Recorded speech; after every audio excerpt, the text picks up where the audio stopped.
E vamos subir o Diego, nosso sinólogo, ele sim, né? Porque, olha, virou mato, né, meu amigo? Todo lugar que tu olha, todo mundo é especialista em China agora.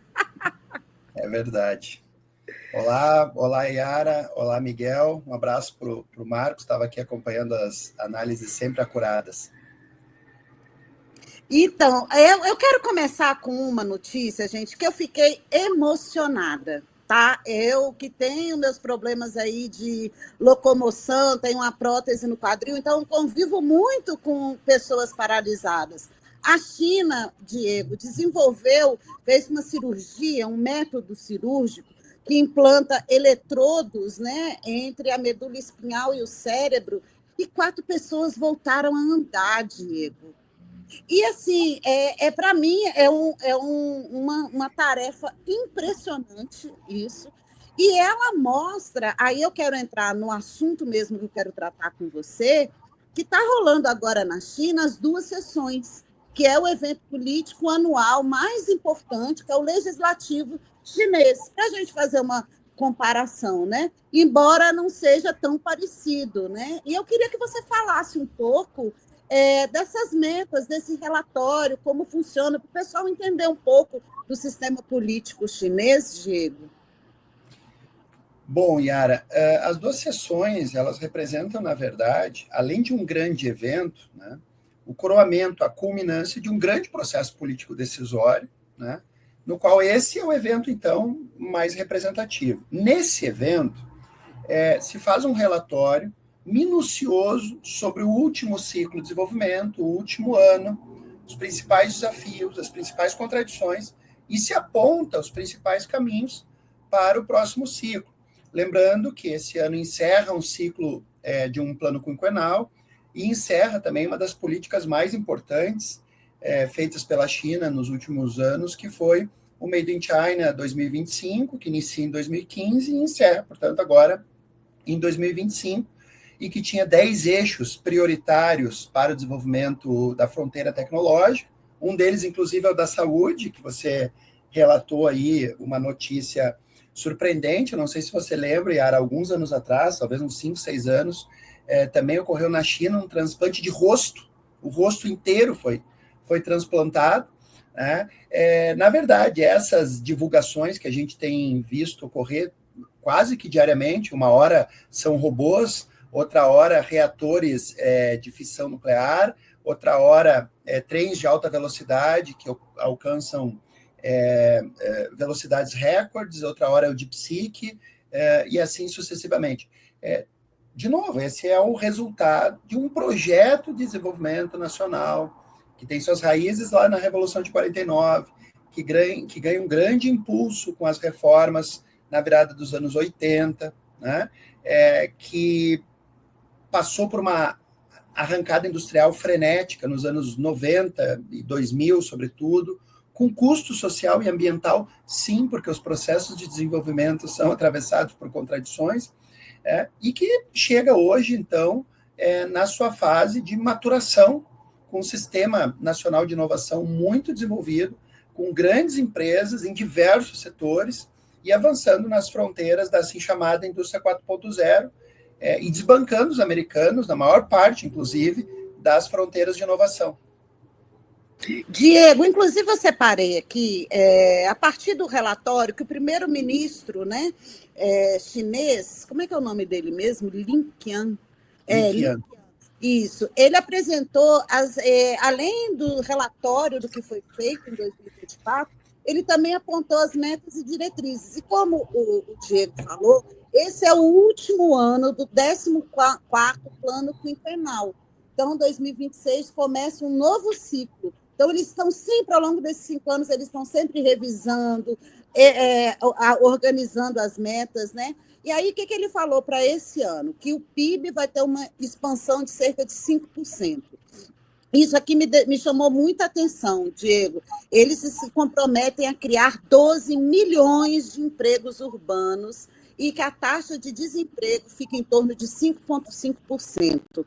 Querem também estabilizar os preços, a gente sabe que é um problema não só do Brasil, mas de todo o mundo, com inflação ao consumidor projetada em 2%.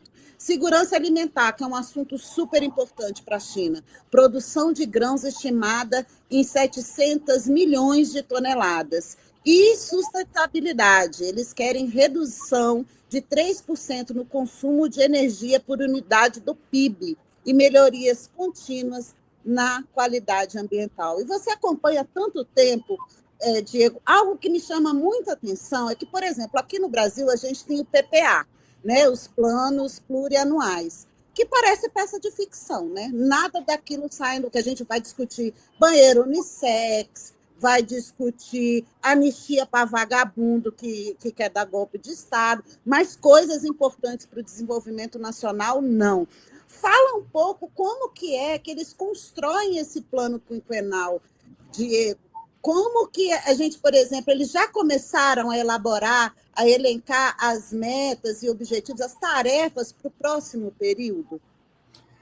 Esse é um ponto interessante, Ara, porque, de fato, o que a gente assiste na atualidade é uma crise da democracia no Ocidente, um rebaixamento muito grande do debate. Não se debate mais planos de governo, não se debatem mais projetos, não se debatem mais ciclos.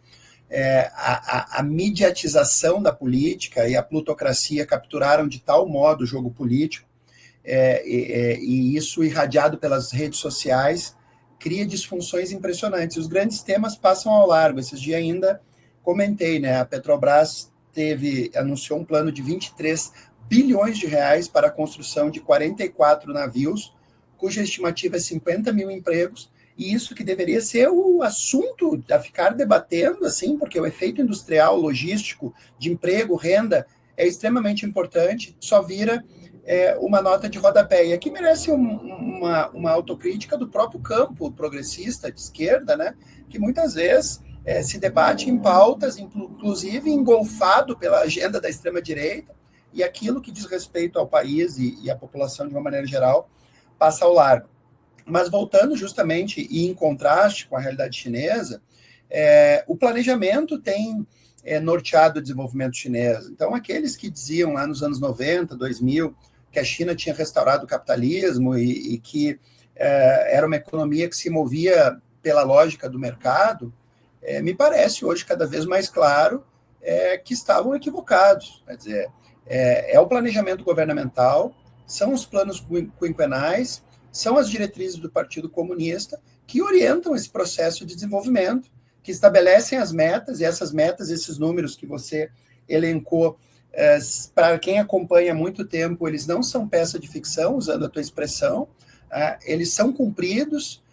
Se eles têm pequenos desvios para baixo e para cima, eles são rapidamente objeto de crítica, ele é exposto e é buscada uma solução para ele. De maneira nenhuma se vira motivo de narrativas visando ocultar a problemática, né?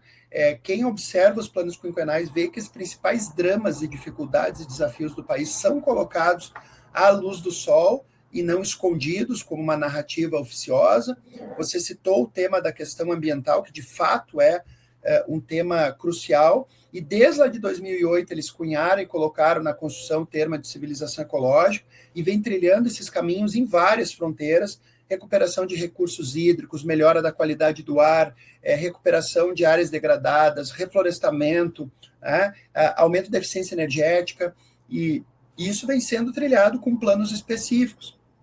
Um dos grandes desafios que me parece que a China está a enfrentar é o desafio da transição demográfica, né? Um país que vem envelhecendo, que vem reduzindo drasticamente a taxa de natalidade, e isso tem efeito sobre a previdência, isso tem efeito sobre os programas sociais, isso tem efeito sobre a arrecadação, sobre a população economicamente ativa, e é outro exemplo de um problema sério que a China está disposta a fazer políticas públicas, planejar e enfrentar. Já há uma série de políticas visando estimular a natalidade, melhorar as condições de maternidade das mães e das famílias.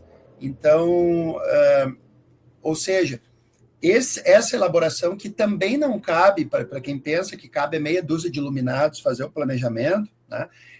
Na etapa, no nível superior do Comitê Central, na constituição de fato das comissões de redação, esse processo decisório de formulação, ele se conecta a níveis subnacionais e vai desde o nível de aldeia, com os processos de representação político e construção do processo decisório, no qual as duas sessões representam a culminância, né, máxima dessa elaboração, e de maneira nenhuma é uma tomada de decisão discricionária. Diego, teve uma coisa que me chamou a atenção. Eu pensei que o Miguel, você quer fazer uma pergunta? Não, só trazer um dado aqui, rapidamente, aí depois você pode até fazer a pergunta, que é um dado que eu estou reunindo aqui, porque o Marquinho falou, e tem a ver com o Diego está falando também, que é sobre o número de engenheiros formados na China em relação ao mundo, né? Aí o Marquinho falou, usou essa sigla STEM, que é ciência, né, science, tecnologia, engenharia, engineer, e matemáticos, né? Matemáticas. Né? Esse é o número mais atualizado aqui. Até peguei outro gráfico para conferir, para não ficar só com uma fonte. Né? Uma coisa impressionante, a China está formando quase 5 milhões de STEM, né? Que é cientistas, profissionais de tecnologia, engenheiros e matemáticos. A Índia, 2,5 milhões, a União Europeia, 2 milhões, Estados Unidos, 600 mil. Só queria trazer esse gráfico aqui. Pode fazer pergunta. Interessante. Eu quero trazer uma coisa que eu aprendi hoje, cobrindo, fazendo a cobertura especial das duas sessões. O Xi Jinping, a cada período da Assembleia Nacional Popular, ele é eleito delegado de uma região específica. Quando ele foi eleito presidente, ele foi por Xangai, aí ficou 5 anos. Aí depois ele foi pela Mongólia Interior, ficou 5 anos. E agora ele é delegado de Jiangsu. E aí eu fiquei curiosa para saber isso e aprendi, Diego, eu queria a sua observação, que nada é por acaso na China, as coisas elas têm um encadeamento e uma lógica. Como a gente, que eu digo a China, entrou na busca do desenvolvimento de alta qualidade, que foi algo lançado lá em 2022, né? Durante o 20º Congresso Nacional do Partido Comunista, ele foi para Jiangsu, que, gente, é o segundo maior PIB da China, tem um PIB maior do que da Coreia do Sul. E ali você tem várias realizações na alta tecnologia. Eu até fiz aqui, pesquisei sobre essa região, sobre essa província. Deixa eu trazer alguns dados aqui para vocês. E aí eu queria falar mesmo da tática do Partido Comunista, de se envolver nesses debates, né? Eles tem um material bem interessante, que eles fazem uma análise de todas as participações do Xi Jinping enquanto secretário-geral e presidente da China desde 2013. Aí aqui, só para vocês terem uma noção do que é Jiangsu, é um pilar econômico e tecnológico na China. É a segunda maior economia provincial da China, atrás apenas de Guangdong. Aí lá tem uma indústria de manufatura de ponta, setor de tecnologia e inovação, agronegócio e sustentabilidade e comércio exterior. A capital é Nanjing, que já foi capital, né, lá na China imperial. Tem uma história muito forte com a invasão dos japoneses, né, Diego? Ali tem um memorial das vítimas, enfim. E aí eu achei tão curioso isso, ele se colocar, ele é eleito, ele entra, mas por uma decisão do comitê político, do comitê central, do Partido Comunista, ele seleciona qual região que ele vai atuar. Faz sentido a primeira ter sido Xangai, você estava numa transição de poder, a segunda, Mongólia Interior, e dá o aviso dele para as minorias étnicas, inclusive para o enfrentamento à pobreza, e agora ele está em Jiangsu. Como é que você vê esse tipo de tática dos comunistas, Diego? Voltando antes ali no ponto do Miguel, né, durante a Guerra Fria, além da capacidade militar estrito sensu, um outro elemento que mensurava o poder entre União Soviética e Estados Unidos era justamente a formação de engenheiros, né, os STEM. Por quê? Porque a formação de engenheiro replica no processo de inovação, né, na produtividade e na competitividade do país. É um elemento de mensuração muito interessante.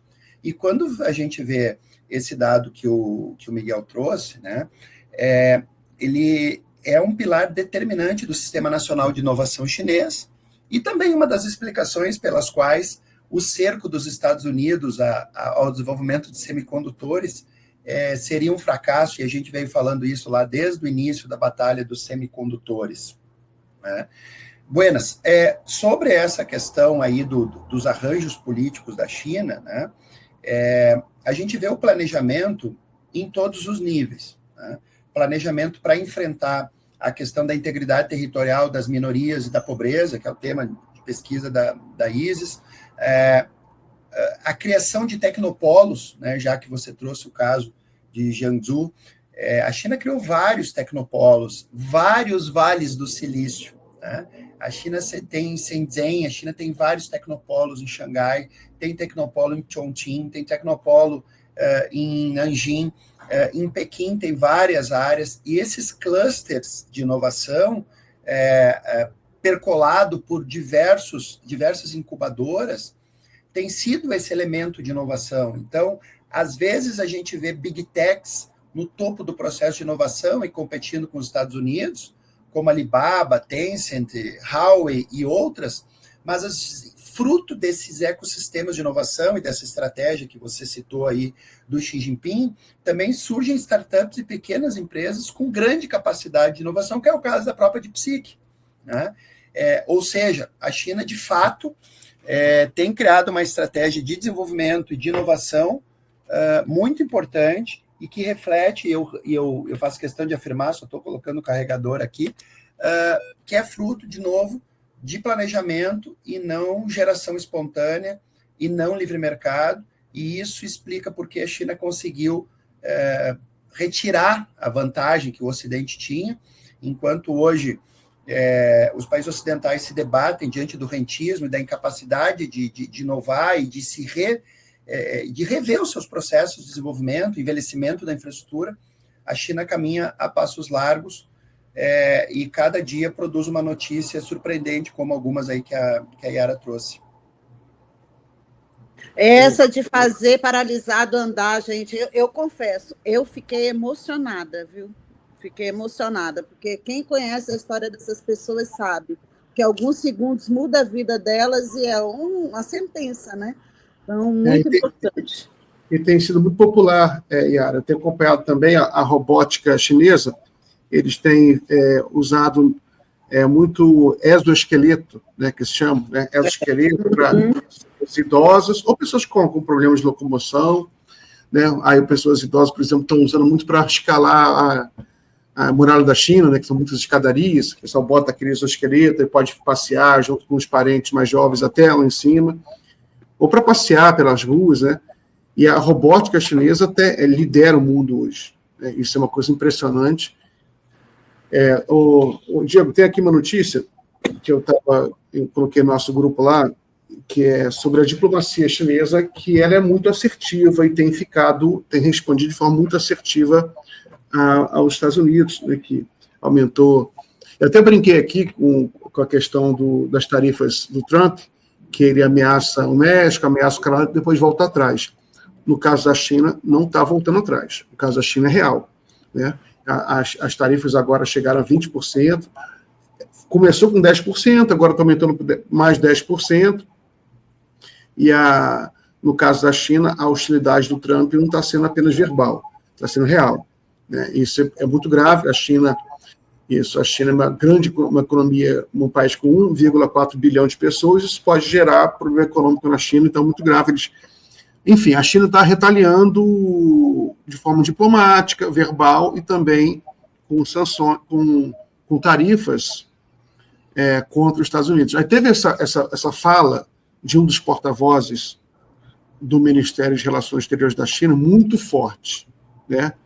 Muito forte. Todo dia, a Yara acompanha, todo dia tem uma coletiva dos porta-vozes lá do Ministério de Relações Exteriores. Eu até estive em Pequim, vi lá, aquele lugar lá onde eles falam todo dia. São os 3 mais famosos, né? Eles revezam. E todo dia eles respondem perguntas da mídia, e eles são muito fortes, né? Eles são muito frios, muito formais e tudo, mas as palavras são fortes, né? A diplomacia chinesa, ela tem uma tradição de responder na lata, né? Na lata. Aí essa última resposta foi muito forte, dizendo Foi uma pergunta do repórter do New York Times, Diego, que ele perguntou, o Trump vai impor mais uma tarifa para a China, além da que ele já tinha imposto semana anterior, assim, mais 10%, e cada hora inventa uma razão. Agora parece que é fentanil. E a China, o porta-voz respondeu com muita dureza. Foi manchete no mundo inteiro, dizendo: China está pronta para qualquer tipo de guerra, seja guerra comercial, seja guerra diplomática, qualquer tipo de guerra. O que você achou dessa resposta aí? A China, cada vez, como você usou a expressão, Miguel, cada vez mais assertiva e com cada vez mais capacidade, né, de poder, capacidade tecnológica, capacidade militar, capacidade econômica. Né. Os Estados Unidos, de fato, estão determinados a conter a China.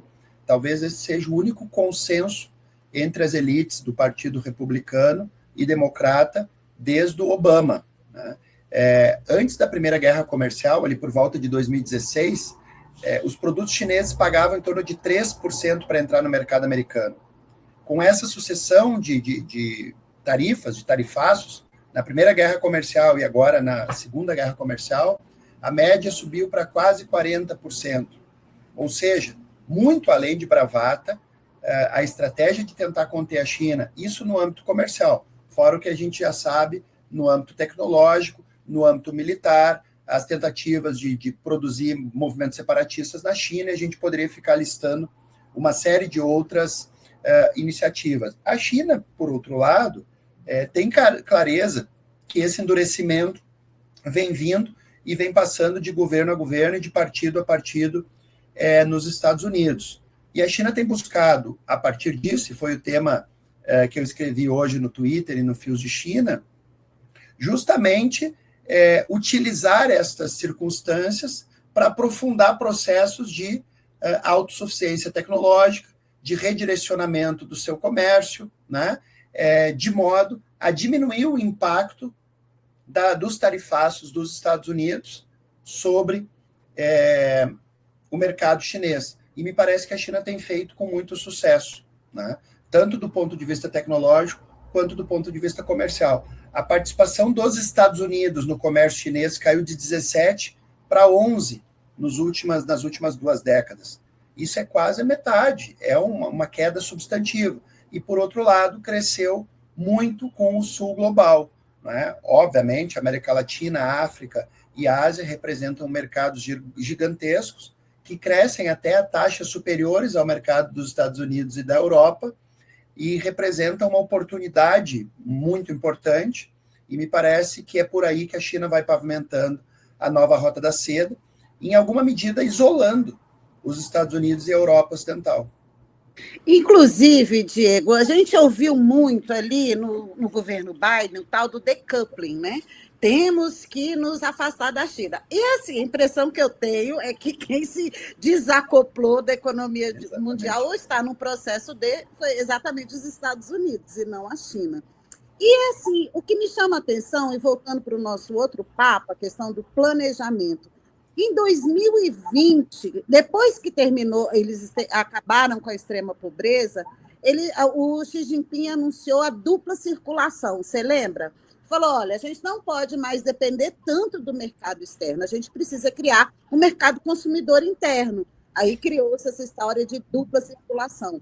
E eu acompanhei muito durante a campanha presidencial estadunidense e notei uma certa torcida da China pelo Trump. E conversei com muita gente, né, com a impressão de que, olha, pelo menos a gente sabe que o cara quer, ele fala na nossa cara, não fica aí usando subterfúgios de pautas que não têm nenhuma materialidade, liberdade, direitos humanos, que eles transformaram num ativo político, né? Então, a minha impressão, eu queria que você comentasse isso, é que a China se preparou para isso. Né? Eu não vou dizer que ela não vai passar por dificuldades. O próprio Li Qiang falou, olha, as coisas não estão tudo bem. A gente tem muitas tarefas aí, muitas dificuldades, mas a gente se preparou. Como é que você vê isso, Diego?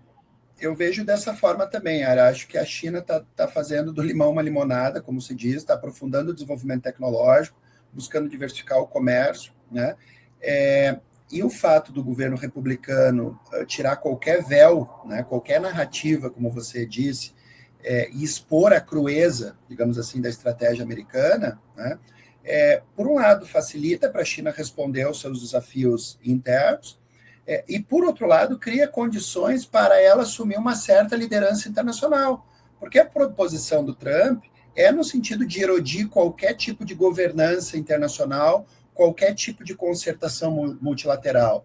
Não há negociação sobre tarifas, não há negociação sobre extradição de refugiados, são sempre decisões unilaterais. Não haverá decisão ou discussão sobre a questão climática. É só a sabotagem da COP ou de qualquer iniciativa para enfrentar as mudanças climáticas. E, obviamente, se os Estados Unidos se retiram dessas arenas, obviamente que abre espaço para que a China exerça um protagonismo. Quem poderá exercer um protagonismo nos debates, por exemplo, sobre mudanças climáticas e aqui na COP? Vai ser a China, vai ser a Rússia, vão ser os BRICS, não é? Aproveitando também esse vácuo deixado pelos Estados Unidos. Então, sim, a China sabe que o governo Trump tira qualquer tipo de suavidade no processo, nas suas práticas imperiais. Por outro lado, sabe que aí também abre oportunidades, tanto interna quanto internacional, para construir novas alianças. O próprio mercado do México e do Canadá certamente abrirá fatias ainda maiores para a China, em função das políticas hostis que os Estados Unidos tomaram para com os seus vizinhos. E eu acho que é um pouco por aí que a China enxerga essa estratégia de força, de coerção, de falta de diálogo que os Estados Unidos vêm impondo ao mundo. E nos nossos 2 minutinhos finais, deixa eu passar para o Miguel, porque eu ainda queria que você analisasse a questão da Europa, né? Como que você vê a China e a Europa aí nesse rearranjo global de poder? Pode responder, Tiago. Pode falar, pode responder essa pergunta. Viu, Yara? Eu acho que há um elemento interessante nesse governo Trump, que é o seguinte: ao impor uma série de tarifas e de forma, digamos assim, por meio de força, tá? E não da concertação multilateral, os Estados Unidos reconhecem uma coisa que os governos anteriores talvez não reconhecessem, que os Estados Unidos não são mais o que eles eram. Reconhece a perda de produtividade, a perda de competitividade e a necessidade de defender o seu quintal, né? Em alguma medida, essa aparente demonstração de força do Trump revela uma consciência das fraquezas americanas. Bom, tu me perguntaste sobre a Europa, eu estou te respondendo sobre os Estados Unidos. Mas para fazer uma comparação com relação à Europa, a Europa não se deu conta da sua fraqueza, a Europa ainda não se deu conta da sua vassalagem em relação aos Estados Unidos, embora o Vance tenha sido muito claro sobre qual a posição da Europa no mundo e o lugar da Europa em relação aos Estados Unidos. E a Europa se depara com esse dilema de reconhecer que ela é o elo fraco de um centro decadente e que ela tem duas opções, né? Ou ela toma consciência disso e busca ser parte de um polo mais ou menos autônomo, talvez se conectando com outras regiões dinâmicas, como os BRICS, a Eurásia, a China, a nova Rota da Seda, ou ela vai ser o elo fraco de uma área, digamos assim, um pouco ou bastante decadente, e me parece que, nesse sentido, os Estados Unidos têm mais clareza das dificuldades e da multipolaridade emergente do que a própria Europa, cuja dissonância cognitiva me parece alcançar níveis absurdos, e o próprio comentário do Macron e de outros aí com relação... Eu ia falar nível Macron. E com relação à própria continuidade da guerra na Ucrânia, realmente uma dissonância completa em relação ao mundo que está aí. E, nesse sentido, me parece que os Estados Unidos têm um pouco mais de clareza, apesar dos pesares e apesar da hostilidade. Como eu digo, os chineses são os mineiros da geopolítica, entendeu? Eles come quieto, ficam quietinho, analisa tudo e não dá, como é que é? Tiro sem nó, como é que é o nome? Ponto sem nó. Não dão ponto sem nó. E eles se prepararam para isso, é a minha impressão. Acho que a gente chegou ao fim, né, Miguel? Sim. Chegamos. Diego, muito obrigado, então, pela entrevista. Um forte abraço. Boa semana para você. Boa semana para todo mundo aí. Obrigado, Yara. Uma satisfação estar aqui no fórum. Um abraço a todos os telespectadores. Até mais. Obrigada. Volte sempre, querido. Tchau, tchau. Então, Miguel, Abraço, a gente tem que convidar a Isis, né, para a gente saber como é que está a questão da erradicação da pobreza, né, a manutenção disso. Eu adoro conversar com ela. Vamos encerrar, então? Vamos encerrar. Muito obrigado, pessoal, pela audiência. A gente volta amanhã. Um beijo em todos. Tchau, tchau.